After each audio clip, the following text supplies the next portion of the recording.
Com uma dívida de 850 milhões de reais entre contratos, pagamentos de servidores e pendência da antiga administração municipal, a Prefeitura de Cubatão anunciou um pacote de medidas para reduzir os gastos. O principal alvo foram os servidores públicos. O anúncio foi feito hoje pela manhã no Paço Municipal. Acompanhado do secretário de Finanças e da secretária de Gestão, o prefeito Ademário Oliveira apresentou o que chamou de reforma administrativa. O principal alvo é o funcionalismo público, que, de acordo com os dados apresentados, consome mais de 60% da receita do município e, por isso, estaria fora da lei de responsabilidade fiscal. A primeira medida prevê o fim da incorporação ao salário dos servidores. Porém, quem já recebe o benefício não perde. Nas férias, mais economia. Ao invés de salário dobrado, um salário e meio. As horas extras estão suspensas, com exceção dos casos considerados essenciais, que terão um limite de 40 horas a mais no mês. O tempo de serviço para a aposentadoria será contado de acordo com critérios ainda não especificados. E faltas com abono antes ilimitadas agora só poderão ocorrer 6 vezes. A licença prêmio, um benefício conquistado a cada 6 anos de serviço, com possibilidade de ser paga em dinheiro, agora será reduzida de 90 para 60 dias de folga. Comissionados não receberão mais a licença. A cesta básica, que antes era direito de todos os funcionários e aposentados, agora só é válida para quem receber até R$ 5.000 por mês. Em contrapartida, o desconto em folha cai de 30% para 25%. Quanto ao cartão servidor, este vai ser extinto. Segundo a Prefeitura, todo o pacote deve representar uma economia de R$ 40 milhões por ano. Nós não estamos tirando, nós estamos fazendo adequações para que a gente possa generalizar alguns benefícios que, infelizmente, por distorções e as conveniências políticas, foram restritos apenas a alguns. Citar um exemplo de responsabilidade. Com o fim das incorporações, não é justo apenas 7% dos servidores consumirem 5.400.000 sem nenhum critério. A proposta ainda deve passar por votação na Câmara dos Vereadores. Ainda não há prazo para a Prefeitura enviar o documento ao Legislativo. Dia de novidades também na Prefeitura de Santos. Paulo Alexandre Barbosa apresentou um pacote de medidas na área da saúde. A apresentação aconteceu na sala de situação do Paço Municipal. De acordo com o prefeito, os programas têm o objetivo de acelerar procedimentos e melhorar a atenção básica na cidade. Implantando o prontuário eletrônico, de maneira que a rede básica possa conversar com a rede de pronto atendimento, também com a nossa rede hospitalar, para que a gente tenha mais eficiência e mais agilidade no atendimento de saúde. Vamos também ter o controle de medicamentos através do Integra Saúde. A ideia é utilizar a tecnologia da informação para que a gente tenha melhor resolutividade e mais eficiência no atendimento da saúde pública de Santos. Até o final do ano, todas as unidades básicas e também de pronto atendimento terão esses recursos tecnológicos à disposição. Nós temos 3 pilares fundamentais. O primeiro é a questão de tecnologia, software, ferramenta de tecnologia. A ferramenta já está à disposição, nós já estamos operando com a ferramenta. O segundo pilar é a estruturação, portanto, nós temos a rede bem estruturada do ponto de vista de tecnologia. Nós já temos 87% da nossa rede com fibra ótica e 100% da rede com internet. Então, já superamos esse desafio. Agora, o próximo desafio é o quê? Temos computadores nas mesas dos profissionais, nas mesas dos médicos, computadores nas sessões. E temos aí, portanto, um prazo de 7 meses para estruturar esse projeto num todo. De acordo com a Prefeitura, os investimentos não representam um custo maior. Isso porque fazem parte de um plano de gestão e otimização de recursos. Trazendo o terceiro setor para participar, trazendo a iniciativa privada, utilizando tecnologia, e todas as despesas previstas estão contempladas dentro do orçamento municipal, inclusive com redução de recursos em alguns pontos, o que também é importante. É uma premissa da Prefeitura avançar na qualidade do atendimento da saúde e reduzir custos, que é uma medida que se faz necessária no momento. Em relação à denúncia de pacientes e funcionários sobre o mau estado de conservação do Hospital da Zona Noroeste, o prefeito respondeu que a unidade deve passar por uma reforma de 29 milhões de reais. O valor é proveniente da multa ambiental que a Ultracargo irá ter que pagar por causa do incêndio em abril de 2015.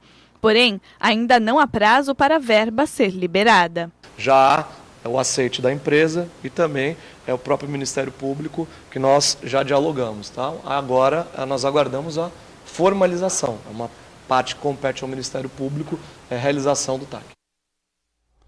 O Rotary Clube de Santos, o terceiro mais antigo do país, completa esse mês 90 anos. Para comemorar a data, um livro foi lançado ontem à noite na cidade. Em uma noite festiva, rotarianos se reuniram no Salão Rubi do Mendes Plaza Hotel, no Gonzaga, para comemorar os 90 anos do clube. Entre os presentes, o presidente internacional John Germ. Durante a cerimônia, ele falou sobre a alegria de fazer parte deste momento e poder servir à humanidade.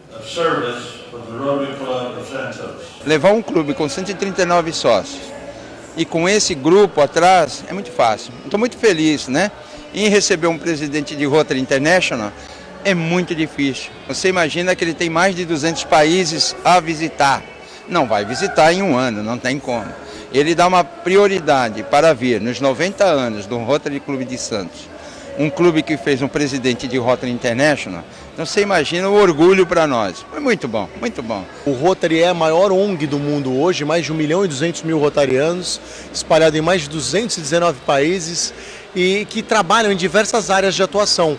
Não é só serviço para a comunidade, eles também trabalham no fomento aos serviços profissionais, valores éticos e promovem intercâmbios profissionais e intercâmbios de jovens pelo mundo, porque um dos grandes objetivos do Rotary é promover a paz e a compreensão mundial. Fundado em 1927, o Rotary Club representa uma união de líderes que prestam serviços humanitários à comunidade. Dentre as mais de 2.300 sedes espalhadas em todo o país, a de Santos é a maior, com 139 sócios. Muito poucos clubes no mundo já chegaram a essa marca, apesar do Rotary ser uma instituição que conta com 112 anos já de existência, mas muito poucos clubes chegaram a isso. Então isso é muito importante para o Brasil, muito importante para o nosso estado de São Paulo e assim, muito, mas vital para a cidade de Santos. Para imortalizar essa história, veio a ideia de materializá-la nas páginas de um livro.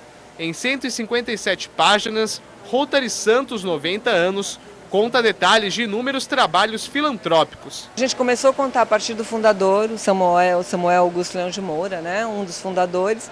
Nós também fizemos no livro uma relação entre a cidade e o Rotary, coisas que o Rotary fez pela cidade, separando por décadas. O Paulo Viriato, por exemplo, mereceu um capítulo especial, porque ele é de Santos e foi presidente do Rotary Internacional. As principais ações do Rotary. Então, assim, é um livro que procurou contemplar tudo que o Rotary fez nesses 90 anos, né? Cada exemplar custa R$ 50. O valor arrecadado será destinado a ações sociais do clube e também à Casa da Esperança de Santos. Os conferentes de carga, descarga e capatazia do órgão gestor de mão de obra e que atuam de forma avulsa nos terminais portuários do Grupo Rodrimar estão em greve. A repórter Bianca Midledge tem mais informações. São 280 conferentes em estado de greve desde terça-feira. Quem vai conversar mais com a gente sobre este assunto é o presidente do sindicato da categoria, Marcos Sanches. Marcos, explica pra gente então o que vocês pedem. Bom, nós estamos pedindo somente o reajuste inflacionário, que chega em torno de 22%, praticamente dos 2 últimos anos, que a empresa, o Grupo Rodrimar, não nos tem cumprido com isso. Deixo bem claro que o intuito da greve não é para prejudicar ninguém, não é para que a empresa tenha prejuízo, sim para defender unicamente os nossos direitos. Quanto a empresa oferece? A empresa nos ofereceu 5%, um valor, para minha categoria, pelo momento, irrisório, né, perto do passivo que ela tem nesse sentido, e quero deixar também bem claro que nós não temos nada assim contra a empresa, contra o Grupo Rodrimar, que sempre foram nossos parceiros e que o que a gente não passou a entender é que nos últimos 2 anos eles tiveram esse tipo de conduta que nos deixou pressionado perante a nossa categoria. Os trabalhadores têm feito paralisações em navios? Fizemos ontem, das 7 às 13, de 6 horas, uma paralisação pacífica, como é da nossa índole, da nossa jornada por esse porto por quase 90 anos. Foi a primeira greve que nós fizemos em 90 anos, nós nunca tínhamos feito greve, para você ver que a nossa característica sempre foi de negociação. Muito obrigada pelas suas informações. De Santos, Bianca Midler para o Caderno Regional. Nós entramos em contato com o grupo Rodrimar, que não respondeu nossos questionamentos até o fechamento dessa edição. Para comentar mais sobre o assunto, nós conversamos agora com o nosso consultor portuário, Maxwell Rodrigues. Maxwell, boa noite. Mais uma vez, obrigado por participar conosco. Antes de mais nada, Maxwell, naquelas nossas aulinhas que a gente tem aqui, né, nos dias que você vem aqui, eu aprendo com você, o pessoal aprende para a gente entender um pouquinho mais essa linguagem portuária. Qual é a função do conferente e de que maneira essa paralisação prejudica o Porto de Santos? Irineu, antes de mais nada, boa noite aos telespectadores. É sempre um prazer estar aqui para falar de assuntos tão importantes quanto o Porto de Santos. A função do conferente de carga é uma das funções mais importantes hoje que nós podemos apontar em relação às atividades portuárias que nós temos. Ele é responsável aí pela conferência de toda a carga que é embarcada e toda a carga que necessariamente também é provida da questão da exportação. Mas em relação ao que vem acontecendo hoje, Irineu, e até pelo teu questionamento, eu vou me utilizar de uma frase que eu gosto muito, que minha avó sempre me disse: filho, pense fora da caixinha. E para pensar um pouco fora da caixinha em relação a tudo isso, nós sabíamos, dentro de um passado não muito distante, há 2 anos atrás, 3 anos atrás, Irineu, que novos terminais viriam para o Porto de Santos. E esses terminais seriam terminais de containers também. O Grupo Rodrimar é um terminal que opera com esse modal de container no Porto de Santos. E o fato de novos terminais estarem hoje dentro do Porto de Santos, evidentemente que aumenta a concorrência. Aumentando-se sim a concorrência e tendo um processo de crise no qual nós passamos aí dentro dos últimos tempos, é evidente que o repasse também em relação aos percentuais, não só inflacionários, mas em relação a toda essa questão econômica, é muito difícil para o empresariado. Evidentemente que os direitos dos trabalhadores devem ser respeitados, mas nós também temos que ter e chamar aí para este processo um ator que está faltando, que é o ator governamental, para regular todo este processo. O empresário hoje também passa, ele deu uma dificuldade muito grande de repassar estes reajustes. Nós tivemos aí uma inflação, algo em torno de 10% no ano passado, as categorias vêm reivindicando esse reajuste inflacionário e muito dificilmente o empresariado hoje na área portuária em relação à questão da competitividade e a situação econômica consegue repassar adiante também estes custos. Todas as categorias, né, Marcos? Se a gente parar para pensar, quer dizer, nesse ano que terminou aí, pela crise que a gente está vivenciando, em quase todos os setores da economia, dificilmente o patronal repassou a inflação integral para os funcionários, não é? Não tenha dúvida, Irineu, e é isso que nós precisamos repensar. É evidente que essa relação do privado com o público, ela deve ser cada vez melhor, para que haja a questão, para que nós venhamos a proporcionar cada vez mais empregos. Eu costumo dizer, Irineu, que nós temos que ter o Ministério do Emprego, não o Ministério do Trabalho. Nós temos que ter a condição de fortalecer o empresariado, porque é o empresariado que provê o emprego, não é a iniciativa pública. E a partir deste momento é que nós vamos conseguir fazer com que toda essa máquina volte a girar novamente. Evidentemente, volto a dizer, o trabalhador ele tem a obrigatoriedade e a condição de receber todos esses repasses por força de lei, mas nós também temos que pensar do outro lado da moeda, e aí é um trabalho que nós temos que fazer junto ao governo, para que o governo possa contribuir para que o empresariado volte a proporcionar empregos no setor. A reivindicação é condizente com a situação ou não, você diria? Ela é condizente, ela está sendo equiparada, existem outros fatores que precisam ser avaliados. Me parece, pelo levantamento que eu fiz, que o reajuste por este terminal ele não foi dado nos últimos 2 anos, o que veio a contribuir com este processo de greve também.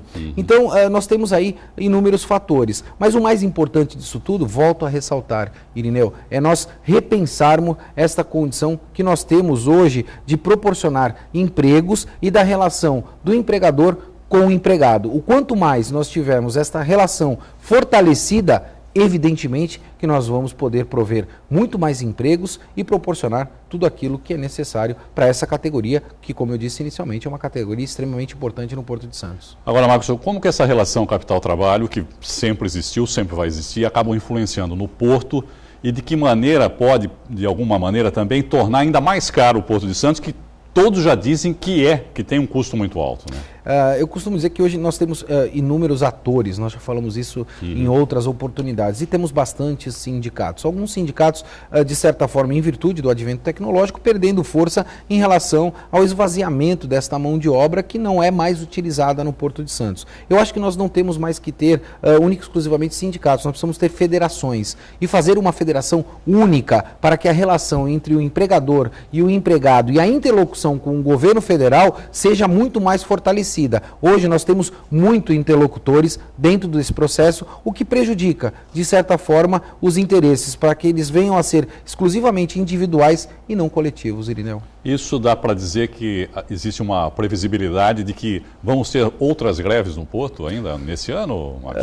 É uma situação bastante complicada. Se é uma situação pulverizada, né? Porque são muitas categorias realmente dentro do Porto, né? É uma situação complicada. Nós estamos vivenciando hoje uma nova condição econômica. Nós temos uma confiabilidade um pouco maior em relação à situação econômica do país, o que pode contribuir para que não venham a ocorrer novas situações como esta.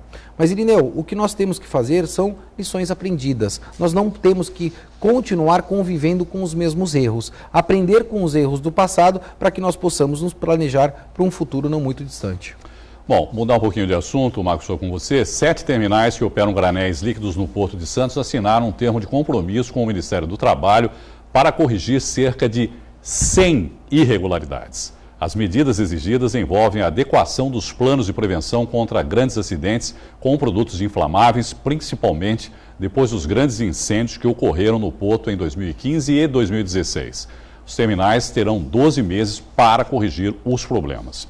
Agora, Marcos, depois dessas duas ocorrências tão impactantes, o número de itens a serem corrigidos é um pouco assustador, não é? 100 correções? Irineu, 100, 12 meses. Né? Então, eu acho que o prazo também é um prazo um pouco longo para a correção de uma quantidade significativa de itens. E um assunto tão importante quanto este que nós discutimos já há bastante tempo. Volto a dizer, creio que o mais importante hoje é que nós venhamos a ter uma central de controle operacional integrando todos esses sistemas de prevenção dentro do Porto de Santos. Quem tem que auditar este processo e fiscalizar este processo é a iniciativa pública, não é a iniciativa privada. A iniciativa privada ela tem a responsabilidade e ela precisa fazer a implementação desses controles e, consequentemente, manter esses controles dentro dos seus terminais. Mas a fiscalização e a disponibilidade destas informações, eu quero crer que ainda deva ficar dentro da iniciativa pública, porque é o papel da iniciativa pública fiscalizar todos esses pontos. Nós não podemos mais conviver com a situação de termos uma bomba relógio dentro do Porto de Santos, Irineu. E acho que essa fiscalização e prevenção passa necessariamente por um avanço tecnológico também, não é, Marcos? Não tenha dúvida, e já existem tecnologias disponíveis para isso. E aí eu vou me remeter àquele caso que ocorreu na Boate Kiss, onde nós sabíamos que o sistema de incêndio não funcionava, Irineu, né? Você tinha o sistema de incêndio implementado, mas não existia a preocupação em manter esse sistema funcionando. E eu volto e faço uma correlação com o que acontece hoje no nosso país de forma generalizada. Nós temos aí um enfoque muito grande na questão do investimento, nós nos preocupamos muito em fazer novos investimentos, inaugurar novos equipamentos, isso acontece, a gente percebe que politicamente é assim que funciona, mas a gente não se preocupa com o custeio. E essa relação, ela está ligada diretamente com o que está acontecendo. Os investimentos são feitos, mas nós não temos a constância e a manutenção devida para esses equipamentos tão importantes. Bom, as obras da Olimpíada no Rio de Janeiro são o maior exemplo disso, né? Este é mais um exemplo. Em pouquíssimos meses está completamente deteriorado e abandonado. Né? Mas nesse caso específico que nós estamos lidando, que são situações bastante preocupantes, eu acho que a gente precisa tratar com mais responsabilidade e mais precaução. Volto a dizer, a gente não pode ter uma bomba relógio dentro do Porto de Santos, Irineu. Marcos, obrigado mais uma vez e uma boa noite para você. Eu que agradeço. O assunto agora é futebol. Para a Briosa se reabilitar no Campeonato Paulista da Série A3, o técnico Marcelo Fernandes aposta na experiência e no talento de uma das principais referências da equipe.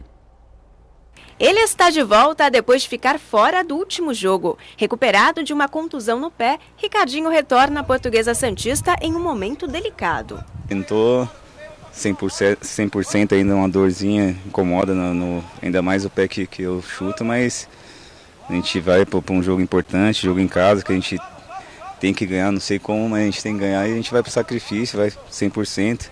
E depois que aquecer, a dor vai embora, a gente esquece tudo e vamos aí para ajudar meus companheiros. Ricardinho está na Portuguesa há 3 temporadas. Foi um dos principais destaques na campanha do acesso no ano passado. Marcou 6 gols. Um jogador que tem uma bagagem muito grande, um jogador que é experiente no elenco, experiente na competição, e isso é importante para toda a equipe.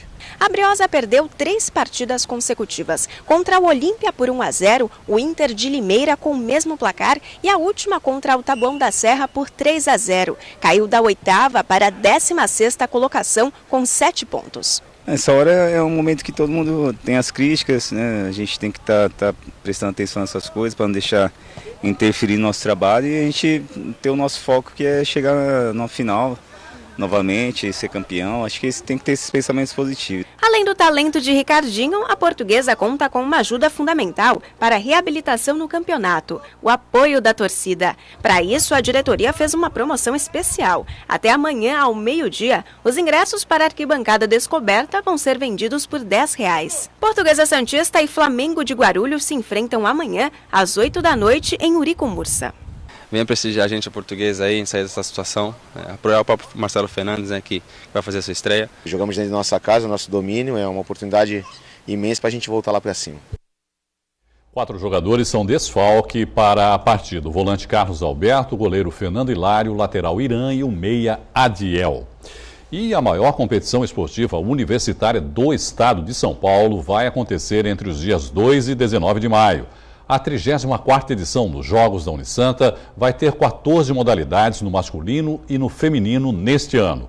O primeiro encontro preparatório, com a presença das atléticas e representantes dos cursos, está marcado para o dia 7 de março, às 7 da noite. A reunião vai informar sobre o regulamento oficial e a abertura das inscrições. O endereço da Unisanta é Rua Oswaldo Cruz, 277, no Boqueirão, em Santos. Vamos falar agora de carnaval. O troféu Estandarte Unisanta já tem data para ser entregue. Vai ser no dia 9 de março, às 7 da noite.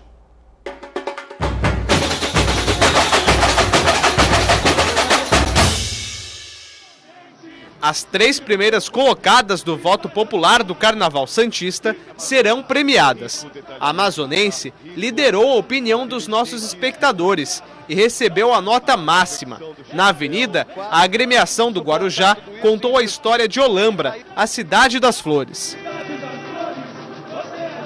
A segunda escola no Estandarte Unisanta foi a Unidos dos Morros, que conseguiu a nota 9,9. A vencedora do Carnaval Santista no ano passado trouxe em 2017 a história da colonização portuguesa e o centenário da Portuguesa Santista. Já a Vila Matias ficou na 3ª colocação da preferência popular com 9,8. O enredo da escola foi Aparecida, a Nossa Senhora do Brasil, 300 anos de devoção e fé.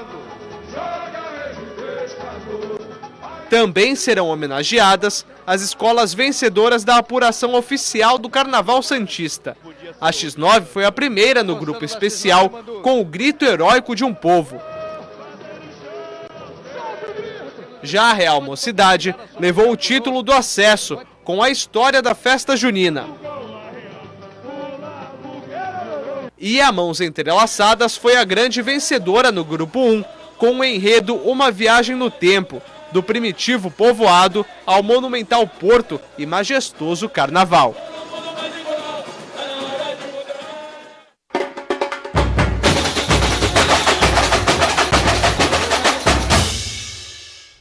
Na cerimônia também serão homenageados o prefeito de Santos, Paulo Alexandre Barbosa, o secretário de Turismo, Rafael Leal, e o secretário de Cultura, Fábio Nunes.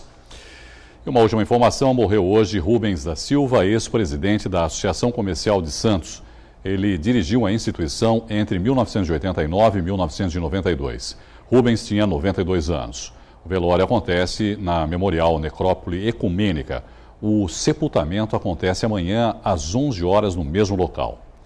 A edição de hoje fica por aqui. No Santa Portal você continua bem informado. Eu volto amanhã. Tchau.